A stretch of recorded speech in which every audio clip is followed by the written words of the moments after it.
कानन visa insights के weekly updates में मैं ध्रुदीप ठक्कर आप सभी का तहे दिल से स्वागत करता हूं। 3 जून 2025 को अल्बर्टा ने अपने express entry align health care pathway के तहत 36 हेल्थ केयर प्रोफेशनल को पीआर के लिए इनवाइट किया है। ब्रिटिश कोलंबिया के पीस लियार्ड क्षेत्र, जो कि रूरल कम्युनिटी इमिग्रेशन पायलट का हिस्सा है, उन्होंने प्राइमरी जॉब्स और सेक्टर की सूची जारी कर दी है। 10 जून 2025 को एलिजिबल ओंटारियो निवासियों को अगली ट्रिलियन बेनिफिट पेमेंट मिलने वाली है। ये पेमेंट हर महीने दी जाती है और मुख्यतः रेंट टैक्स और ऊर्जा की बढ़ती लागत को कवर करने में मदद करती है। क्यूबेक को सलाह दी गई है कि वह टेम्पररी रेसिडेंट पर निर्भरता कम करने के लिए पीआर टारगेट को अस्थायी रूप से 90,000 तक बढ़ाए। इससे श्रम संकट हल होगा और इंटीग्रेशन भी बहुत ही अच्छी तरीके से हो पाएगा।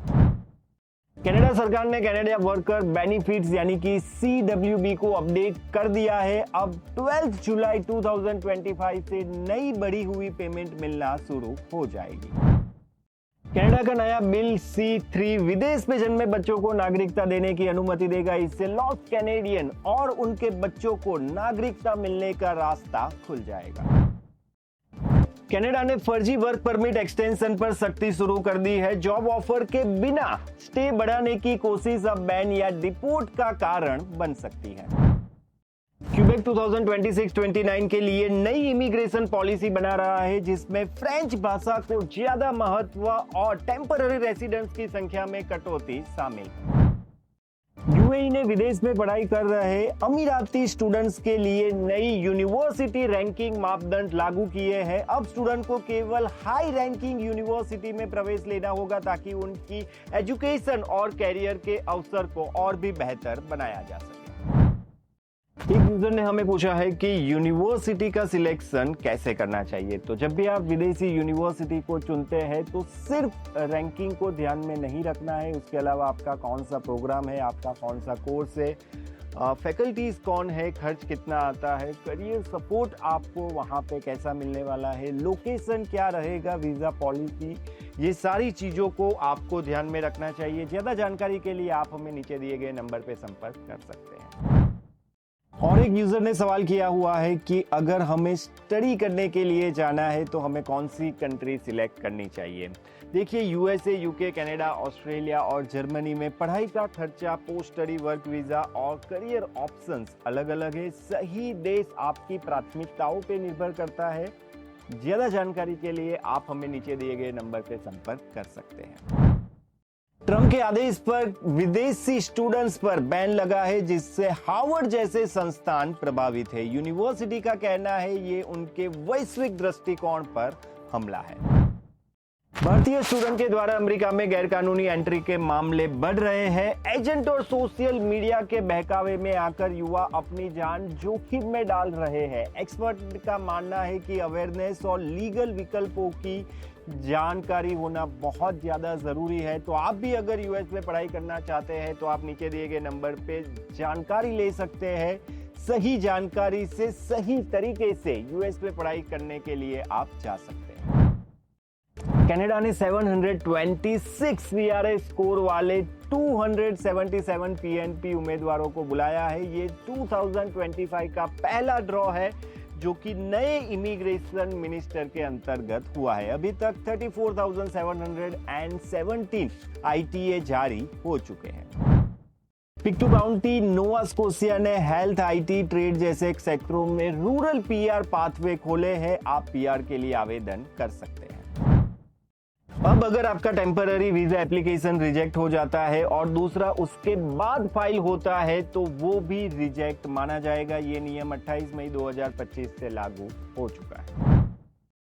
मई में 4 नए ड्रॉ हुए, जिनमें 2511 ITA दिए गए हैं। इनमें एजुकेशन, हेल्थ केयर के उम्मीदवारों को टारगेट किया गया है। CRS 500 to 600 स्कोर वाले उम्मीदवारों की संख्या बढ़ी है। एक अमेरिकी जज ने सरकार के उस फैसले पर रोक लगा दी है जिसमें हार्वर्ड यूनिवर्सिटी को इंटरनेशनल स्टूडेंट को दाखिला देने से मना कर दिया था। यह फैसला हार्वर्ड यूनिवर्सिटी के स्टूडेंट की जानकारी मांगने के खिलाफ की गई कानूनी कार्रवाई के बाद आया। इस फैसले से 6700 से ज्यादा इंटरनेशनल स्टूडेंट ने राहत की सांस ले ली। 13 और 15 मई को अल्बर्टा ने 2 अलग अलग इमिग्रेशन ड्रॉज जारी किए और 158 उम्मीदवार को प्रोविंशियल नॉमिनीज के लिए इनवाइट किया। ये निमंत्रण अल्बर्टा अपॉर्चुनिटी और टूरिज्म एंड हॉस्पिटैलिटी स्ट्रीम के तहत दिया गया है, जिसका कट ऑफ स्कोर रहा 76 और 72। ब्रिटिश कोलंबिया में हेल्थ केयर, टेक्नोलॉजी, ट्रेड्स और मैनेजमेंट जैसे क्षेत्रों में बहुत सारी नौकरियां उपलब्ध है, जिसका वेतन 30 to 40 Canadian dollar per hour तक जा रहा है। यहां पर 2034 तक अच्छी ग्रोथ का अनुमान है। कनाडा रेवेन्यू एजेंसी ने 28 मई 2025 को अगला कनाडा पेंशन प्लान यानी कि सीपीपी की पेमेंट जारी कर दी है। ये सपोर्ट लाखों सीनियर सिटीजन और एलिजिबल सिटीजन को रोजमर्रा की जरूरतों को पूरा करने में मदद करता है। कनाडा के कंजर्वेटिव सांसद जमील जीवानी ने टेम्पररी फॉरेन वर्कर्स प्रोग्राम को बंद करने की याचिका शुरू की है। उनका मानना है कि इससे कनाडा के युवाओं को नौकरियां नहीं मिल पाएगी, उनकी नौकरी पे असर पड़ता है और उनकी सैलरी कम हो रही है। हालांकि उन्होंने ये भी कहा है कि ये सीजनल फार्म वर्कर्स पर लागू नहीं होना चाहिए। 15 मई को प्रिंस एडवर्ड आइलैंड ने लेबर इंपैक्ट और एक्सप्रेस एंट्री स्ट्रीम के तहत 168 स्किल वर्कर को इनवाइट किया है। फोकस रहा है हेल्थ केयर पे, ट्रेड्स पे, मैन्युफैक्चरिंग पे और सेल्स और सर्विस सेक्टर के उम्मीदवारों को फिलहाल प्राथमिकता नहीं दी गई है। यूकॉन ने 2025 इमिग्रेशन इंटेक के लिए पीआर इनविटेशन भेजना शुरू कर दिया है। प्राथमिकता उन लोगों को दी जाएगी जिनके पास पहले से वर्क सपोर्ट लेटर, यूकॉन में अनुभव या फ्रेंच भाषा का ज्ञान है। बाकी लोगों का चयन रैंडम ड्रॉ से किया जाएगा। 2025 में 18 लाख इंडियन स्टूडेंट्स विदेश में पढ़ाई कर रहे हैं, जबकि 2023 में ये संख्या केवल 13 लाख थी। सबसे ज्यादा स्टूडेंट यूएसए में है और उसके बाद कनाडा और यूके का नंबर आता है। ग्लोबल एम्प्लॉयबिलिटी ट्रेंड्स की अगर हम बात करते हैं तो अपग्रेड के साथ साथ कंपनियां उन स्टूडेंट को पसंद करती है जिनके पास अच्छे सॉफ्ट स्किल हो, जैसे कि communication skill, team work, problem solving और इमोशनल इंटेलिजेंस। ये स्किल कॉलेज में प्रोजेक्ट्स, वॉलंटियर्स और डिफरेंट क्लब्स को ज्वाइन करके सीखी जा सकती है। और अगर आप कोई स्पेसिफिक प्रोग्राम करना चाहते हैं तो माई करियर मेंटर प्रोग्राम के लिए आप एनरोल हो सकते हैं, जहां पे ये सारी सॉफ्ट स्किल आपको सिखाई जाएगी। अटलांटिक कनाडा में इमिग्रेंट्स टिक नहीं रहे हैं और ज्यादातर लोग बेहतर जॉब की तलाश में ओंटारियो या अल्बर्टा चले जाते हैं। नए इमिग्रेशन मिनिस्टर लीना डियाप से ये उम्मीद की जा रही है कि वो सैलरी, डिग्री मान्यता और सपोर्ट सिस्टम को बेहतर बनाकर इस पलायन को रोक पाएंगे। कनाडा के पीआर कार्ड धारक अब मैक्सिको, कोस्टा रिका और जमैका जैसे 8 खूबसूरत देशों में वीजा फ्री यात्रा कर सकते हैं। सिर्फ आपके पास पासपोर्ट, पीआर कार्ड और रिटर्न टिकट साथ होनी चाहिए। यूएसए ने फिलहाल इंटरनेशनल स्टूडेंट्स के लिए वीजा इंटरव्यू को रोक दिया है, क्योंकि अब वो सोशल मीडिया वेरिफिकेशन को लेकर कड़ाई कर रहे हैं। लेकिन पहले से शेड्यूल इंटरव्यूज पर इसका कोई असर नहीं होगा, लेकिन ये कदम आने वाले सेशंस की तैयारी कर रहा है स्टूडेंट्स को प्रभावित कर सकता है। कनाडा में नौकरी बदलना अब और भी आसान। आईआरसीसी ने पॉलिसी बनाई है जिसके तहत क्लोज्ड वर्क परमिट वाले वर्कर्स को बिना नया वर्क परमिट लिए नौकरी मिल सकती है। कनाडा ने 2025 की शुरुआत में स्टडी, वर्क और टूरिस्ट वीजा मिलाकर 8.34 लाख वीजा दिए हैं। नई वीजा कैप और सख्ती के बीच ये संख्या संतुलन और विकास की नई बहस छेड़ रही है। कनाडा ने स्ट्रॉन्ग बॉर्डर एक्ट पेश किया है ताकि सीमा सुरक्षा, इमिग्रेशन कंट्रोल और ड्रग तस्करी पर लगाम लगाई जा सके। कनाडा फ्रेंच भाषा इमिग्रेशन को बढ़ावा देने के लिए कम सीआरए स्कोर पर अधिक एक्सप्रेस एंट्री ड्रॉ कर रहा है। 2025 में 3 फ्रेंच भाषा आधारित ड्रॉ हो चुके हैं। मार्च 6, 2025 में जो ड्रॉ हुआ था उसका लोएस्ट सीआरए स्कोर रहा था 410 और 4500 आईटीए जारी किए गए थे। 19 फरवरी को जो ड्रॉ हुआ था उसका सीआरएस रहा था 428 और जहां पे 6500 आईटीए जारी किए गए थे। 2029 तक फ्रेंच भाषा बोलने वालों का हिस्सा 12% होने का टारगेट लेकर चल रहे थे, जो कि पहले केवल और केवल 8.5% ही था। तो अगर आप कनाडा में सेटलमेंट के बारे में सोच रहे हैं, पीआर के बारे में सोच रहे हैं, तो फ्रेंच लैंग्वेज जानना आपके लिए बहुत ही ज़्यादा ज़रूरी है और आप हमारे कानन प्रेप पोर्टल के जरिए बहुत ही अच्छी तरीके से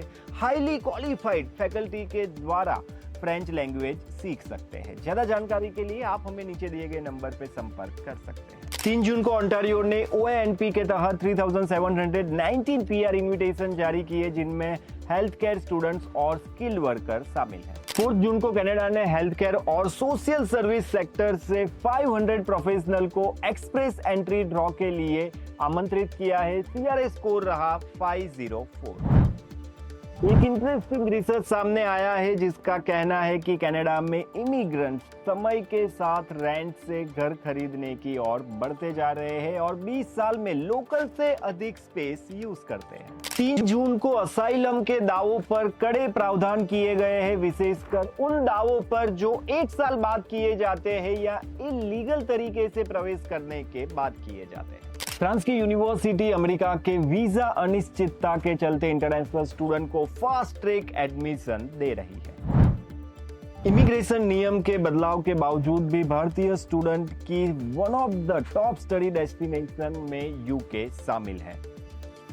अगर हम बात करते हैं यूके की, तो बेहतर यूनिवर्सिटीज वहां पे आपको मिल जाती है, शॉर्ट कोर्स ड्यूरेशन रहता है, हेल्थ केयर सेक्टर के स्टूडेंट्स के लिए एक बेहतर अपॉर्चुनिटी है और पार्ट टाइम जॉब्स की भी बहुत सारी अपॉर्चुनिटीज आपको यूके में मिल जाती है। हमारे एक यूजर ने सवाल किया है कि क्या कनाडा की नागरिकता लेने से पुरानी खत्म हो जाएगी। यदि आप भारतीय नागरिक हैं और कनाडा की नागरिकता प्राप्त करते हैं तो आपको आपकी भारतीय नागरिकता त्यागनी होगी, क्योंकि भारत ड्यूअल सिटीजनशिप की अनुमति नहीं देता है। भारतीय नागरिकता अधिनियम 1955 के तहत कोई भी भारतीय नागरिक जो विदेशी नागरिकता प्राप्त करता है, उसे भारतीय नागरिकता स्वतः समाप्त हो जाती है। इसके लिए अधिक जानकारी के लिए आप हमें नीचे दिए गए नंबर पर संपर्क कर सकते हैं और अगर आपके भी ऐसे ही कोई सवाल है तो आप हमें कमेंट में लिखकर बता सकते हैं। आप हमारी हेल्पलाइन पे जाके सवाल कर सकते हैं, तो हम आने वाले वीडियो में आपके सवालों का भी जवाब देने का प्रयास करेंगे। तो आज के लिए बस इतना ही। ऐसे ही खास अपडेट्स के लिए देखते रहिए कानन वीजा इनसाइट।